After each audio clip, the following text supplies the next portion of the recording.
Hi everybody, welcome back to the channel and welcome to what fits with what. We're looking at H&S today. I've got a load of H&S brushes on the table and I just want to put your mind at rest because there's been a lot of comments on the channel saying I've got the new Ultra and I really feel like upgrading it. Will this needle and nozzle setup fit this brush? Or I've got the Evo, can I adapt this to this? Or the Infinity, will that bit go on this?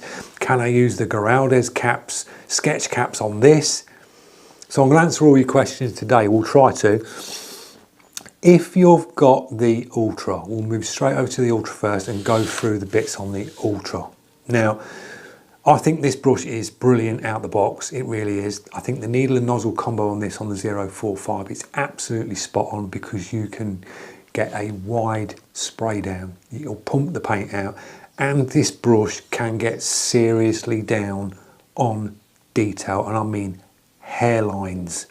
Once you've got your trigger dialed in and you've got used to it, this brush really does perform well. So it's a great beginner's, even up to serious artist brush. You could basically stick with that with your career if you wanted to. Not a problem if you really get on with it. Some people like tension in the springs, real tension in the triggers. That brush will give it to you. Eventually, I think when you move on and you start getting really into it and you want a sort of detail brush, you want that little bit more finesse, that softness in the trigger when you're working. That's the only thing I can say for me about that brush, because I've moved on from sort of a beginner's brush. I'm going further up into the other sort of brushes, but an absolute stonking brush, it really is. Now, if you wanted to upgrade this, you're really enjoying it, you like the tension, you prefer tension in a trigger, you've got leaps and bounds in it with this brush, but you wanted to turn it into more of a tensioned up detail brush, you can do. It's not a problem. This comes with a 045, so if you wanted to do a quick change up to make it feel more of a detail brush, the first thing you do is take that front head assembly off and go for a 045 Evo front end with the prong cap. That screws straight on the front. The bonus with this one is you've now got visibility of the front of your brush. So you've got used to that, the one you get out of the box. You're comfortable with going up and you're used to not dinking the front of your brush now into your paper or your panel of your side of a car or a gas tank. You can now flip it to this one and you've got the prong cap. So the prong cap still protects your needle if you were going up close because you've got the two prongs either side. But the beauty of it is you can work with the prong cap off. And a lot of people do. A lot of people take crown caps off and they like to see the needle because you're working right up close when it comes to detail work. You can see that needle. You can even see it moving when you're pulling back on the trigger. You can see when you're getting tip dry. So you can instantly mod this brush with this front end. And I think it's a great upgrade doing it this way. You can also change this up to whatever needle and nozzle size you want. Now, the best way to do that, the link in the description will send you to a site which will click on to H&S spares. These are the best ways to buy the needle and nozzle setups for H&S's is the complete kit. It works out cheaper doing it this way than buying just the nozzle, just the needle, and then just the air cap. Buy it in the complete kit like this. It tells you the part numbers and that on the actual tube. So in this kit you would say you get a 015, you get the matching nozzle and matching air cap, and you get the prong cap. So then you can change that Ultra up to a 015 if you wanted, or a 02, 06, 045. You can do it that way. So then that makes that brush more versatile for you. As a beginner, you've worked it and you've used it on the 4.5, you're happy with that. You want to keep it, you don't want to upgrade the brush, but you can upgrade the parts for that brush.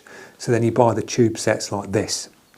You buy a couple of tube sets like that for that brush and you are sorted. Keep that, you can use that for your journey all the way along in your career because that brush will last. If you were going to move over to the next upgrade from that, I would go 2024 Evo, definitely, because it's a softer spring on this. It's another trigger top style, a little bit more silkier. It's a softer response. It's a nice response. It's as responsive as that, so you get that nice response, but it's just that softness. You're getting that finesse. You're getting that little bit of finesse. You're getting a different style of trigger adjust at the back, where you've got your trigger settings on your sleeve here, where you click it and it gives you a set amount of paint. You can fine tune these. So you could fine tune this in between the settings that are on here. So you've got a little adjustment here. You've also got a cutaway here. And when you come across to the Evo, you'll be familiar with the chuck to the back. So it's the self-locating chuck, like the Ultra. So it's familiar. You get that nice familiar feel. The quality, the triple plate chrome, it's all nice and familiar, but you're getting the next stage up in the H&S. So that's why they brought out the Evo. So you can go that path, and then you'd move on to the Infinity. So we've got the older Infinity. So I didn't go Ultra, I went Evo, Silverline Solo, upgraded this. I changed the needle and nozzle setup in this, because you can on the old ones, just like the new ones, to the prong cap Infinity. Then moved over to the Infinity, tweaked my one to a custom one, so it's got my own trigger top, polished chrome, polished aluminium body at the back, different needle and nozzle combo in this one to what I like, and did it that way. So stuck with it and sort of moved across. Then picked up the Graudes. So if you own a Graudes, you're really digging the Graudes, you can change the needle and nozzle setups in this exactly the same. If you wanted the 4.5 out that one, you could drop that one into this one. If you wanted the 0.28 out the Evo, you could drop it into this one. So you can mix and match your needle and nozzle combos to what you want. And I think it's really good for whatever you're painting as well. If you're doing wall art, you're doing big spray patterns and you want to get that paint down, you need that needle and nozzle combo to go in that brush. So if you're really comfortable with the Graudes, but say it's on a 0.2 and you want it to up the paint flow, you can. You just buy tube combo like that with that brush and you're good to go. You've adapted your brush that you've got that you want. Now I've adapted the Graudes because I don't like the Graudes trigger. That's now sitting in the Evo 2024, which it works perfectly fine in the Evo. I've put the Evo 2024 trigger in the Graudes because I just think it's a better trigger. The newer design of the trigger's better. It's silkier smooth, and it really, to me, really brings this brush alive. It's great. Things I like about the Graudes, because people think it's just a standard Infinity, it's not. When you look at the original Infinity, the Graudes comes up shorter in the body. It's longer here on the old Infinity and it's shorter here. So it brings you closer to your work. And I was finding this brush works really nice when I'm working on the little miniature credit card portraits. It's just a brush that I'd pick up to do that because it just brings you in closer. I've got the different trigger on, which is really nice. You've got your tension adjust like you have on your original Infinity here. So I can soften up that trigger to what I want, and I can change the needle and nozzle combo to what I want. If I wanted 0.15 in it, I could put that in. Wanted the 0.28, I can drop that in. So that's the beauty of H&S's, guys. It really is. Another thing I wanted to just go over is cups. You get the big cups, you get the smaller cup, you get the micro cup as well. So apart from the Ultra, because the Ultra system on the cup is different where you just pull the Ultra cup out, I think they are releasing another cup for the Ultra. I think that's coming out. So you're going to get a couple of cups that are going to go to the Ultra where you can just push them in. I think it's going to be a smaller cup and the big cup, which is really cool because you get the smaller cup and the big cup for the standard ones that you can change to what you want. It's very rare I use this size. I always feel more comfortable using the smaller cup because I think that's enough paint.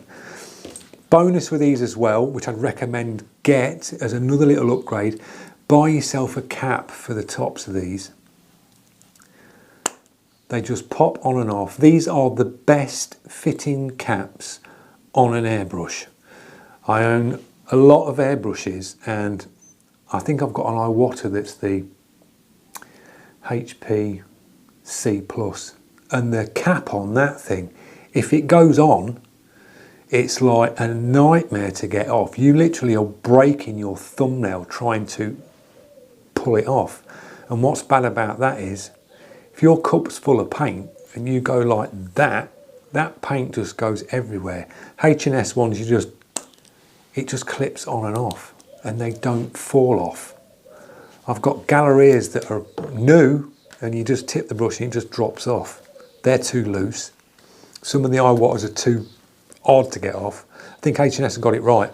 They've got the machining and the precision right, but they always have done. So you can change up these things, guys. Don't worry about thinking that, oh, can I put that to that?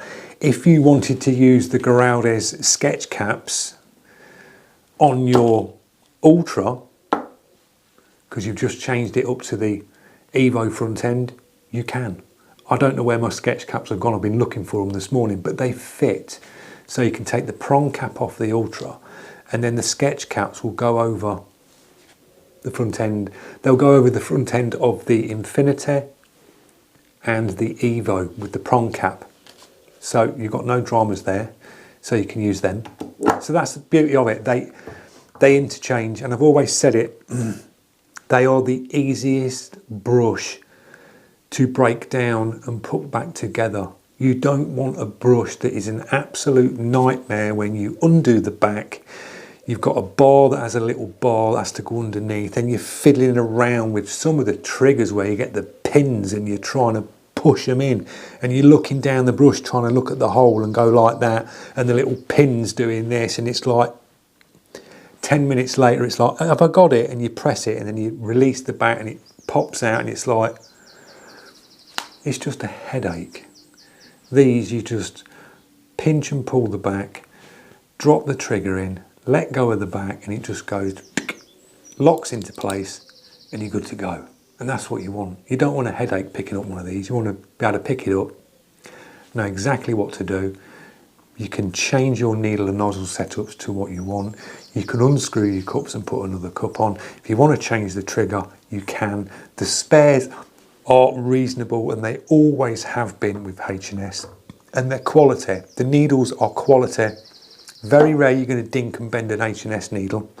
I did one on the other day on a Segola. If you watched that video, I picked a Segola up and I was painting with it, pinched to do tip dry and bent the end of the needle just by pinching it. It was that soft. So with these, no dramas, easy painting, easy life.